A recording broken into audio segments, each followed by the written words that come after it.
don't forget to like and subscribe. There are strange vanishings in the forest that defy explanation. Search and rescue teams across several regions have become aware of these incidents, yet no one has managed to connect the dots to reveal that this is not merely a local anomaly but a phenomenon occurring on a global scale. Whatever force is behind these disappearances operates with flawless precision, never erring, never hesitating. Every year, millions of people venture into national parks and wilderness areas, unaware that some of these pristine sites might harbor a hidden and sinister presence. This force, unseen yet all too real, appears intent on luring unsuspecting individuals into its clutches and ensuring that they never return to their lives. In many remote locations, from dense forests to quiet farmlands, people have simply vanished without any trace. Official estimates suggest that over 1,600 individuals, and possibly many more, have been lost under circumstances that remain inexplicable. The scale of the search efforts is staggering. In some cases, more than 1,000 volunteers and professionals, ranging from local search and rescue teams to specialized airborne infantry units of the U.S. Army, complete with trained sniffer dogs, have combed through vast areas in a desperate bid to find any sign of the missing. Despite these massive coordinated efforts, experts are often left baffled, unable to piece together even the faintest clue of what might be causing these vanishings. There have even been cases where individuals only realize later that they were once missing, their memories fragmented and questions unanswered. One account, shared during a late-night radio program by an investigator named Marcus Delano, tells of a man who wished to remain anonymous. He described a seemingly ordinary day when he and a friend were fishing along the winding banks of Ivory Creek in Ashfield Falls, South Carolina. The day took an eerie turn when the young son of one of the men wandered a short distance upstream in search of a better fishing spot. It was then that the boy noticed mysterious glowing orbs amid the trees. As he approached cautiously, he saw two unmistakably humanoid figures inspecting a small campfire area, while a bright light hovered high above, nearly 200 yards from the ground. Startled beyond measure, the boy hurried back to his father, who later admitted that he too had glimpsed the strange lights filtering through the foliage. Initially, they kept the incident to themselves, not wishing to alarm the child. However, the unsettling experience led the father to cut the day short and seek refuge by heading to another creek, Seabrook Run, some 20 miles away from their modest home in Brookville, South Carolina. After a brief fishing session at Seabrook Run, the family returned home just after 1:45 in the morning. Yet, as the night progressed, things grew increasingly inexplicable. The boy's mother had already retired for the night, and after tucking her son in, the father also attempted to rest. Sometime later, he was abruptly awoken by what he described as a vibrational tremor spreading throughout the house, a sensation much like that of an earthquake, even though the ground itself remained still.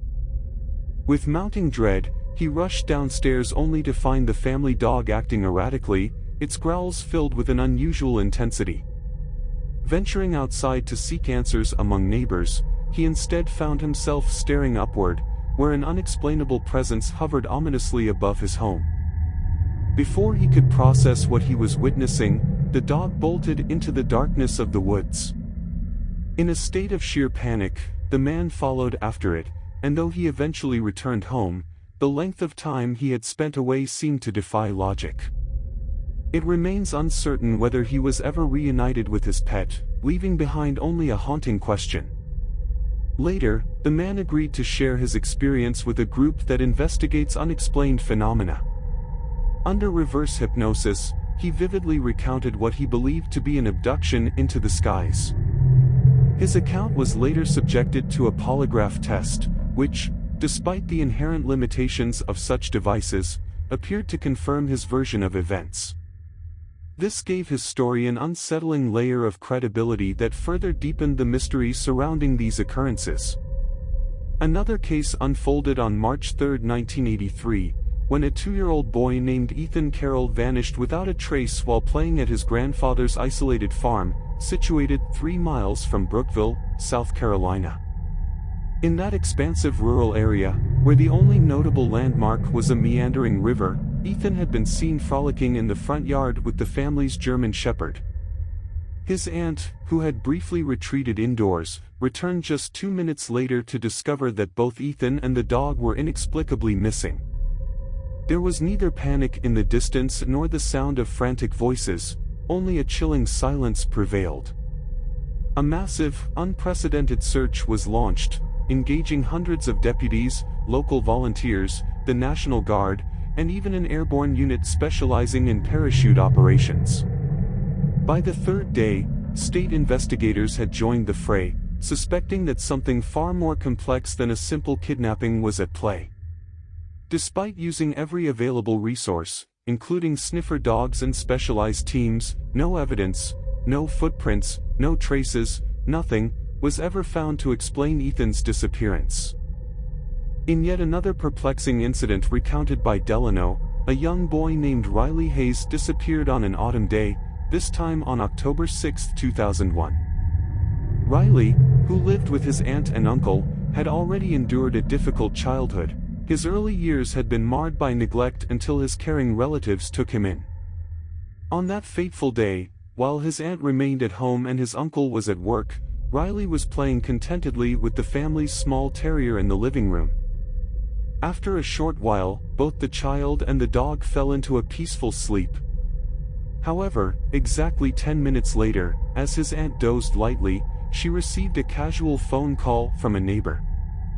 When she awoke fully, she was met with a horrifying sight: the terrier was gone, and with it, any sign of Riley. A frantic search ensued throughout the house and yard. The security system, installed to monitor the child's every move, had not registered any breach or unusual activity.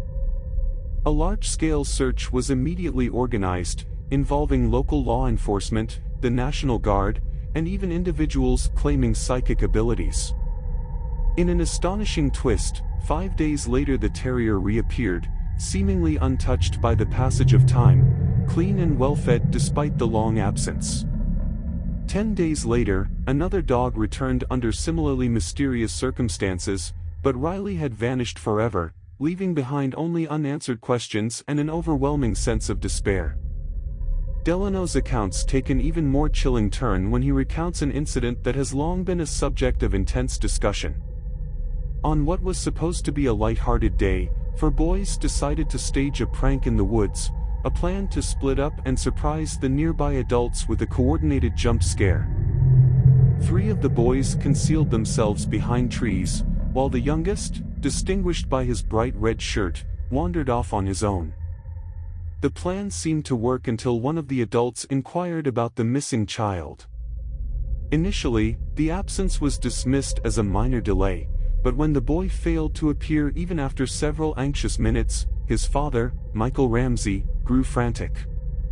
Accompanied by his father's father, Leonard Ramsey, Michael scoured the area, but no trace of the red-shirt boy could be found. Park rangers and local law enforcement quickly mobilized, and an extensive search unfolded under rapidly deteriorating weather conditions, heavy rain and dense fog obscuring any chance of finding him.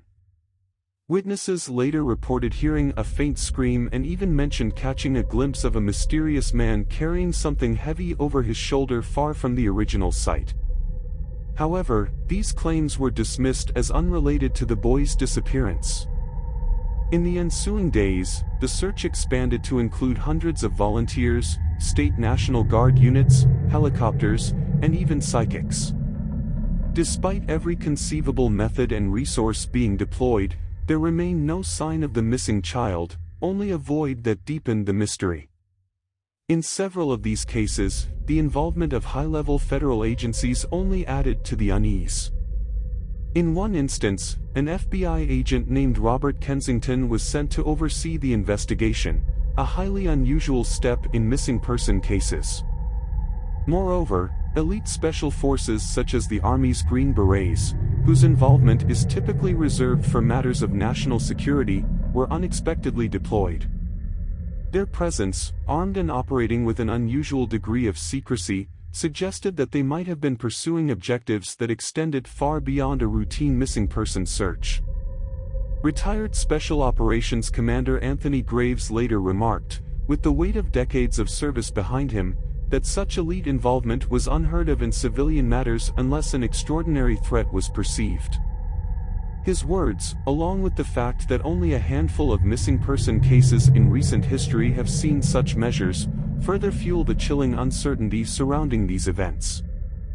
In one unforgettable case, a child disappeared in mere minutes, leaving no physical trace, while search dogs, renowned for their keen senses, seemed inexplicably unwilling to continue their work, as if overcome by a collective instinct of dread. Perhaps the most unsettling account comes from an incident on April 30, 1982, when an 86-year-old man, Dr. Lawrence Everett, vanished in a manner that defies comprehension.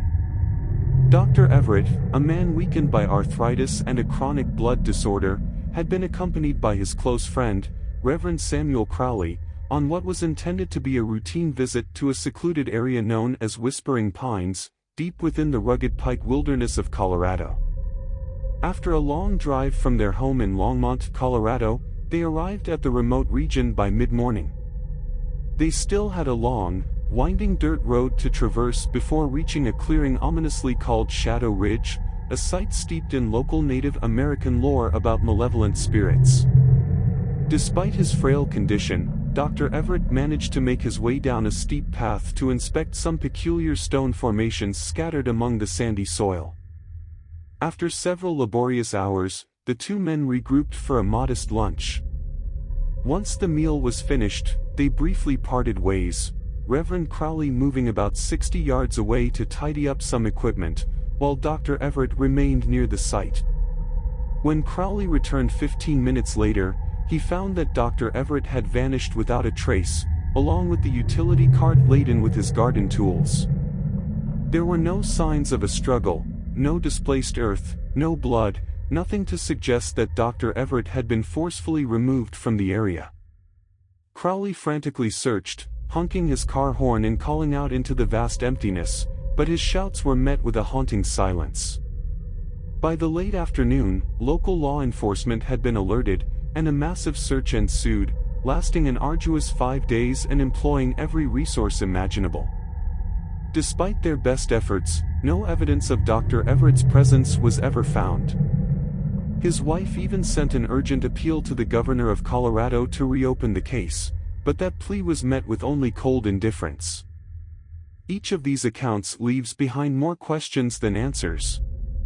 The details, glowing orbs in the woods, unexplained tremors in a quiet home, the eerie behavior of animals, and the involvement of elite forces, combine to create an atmosphere of pervasive dread and mystery.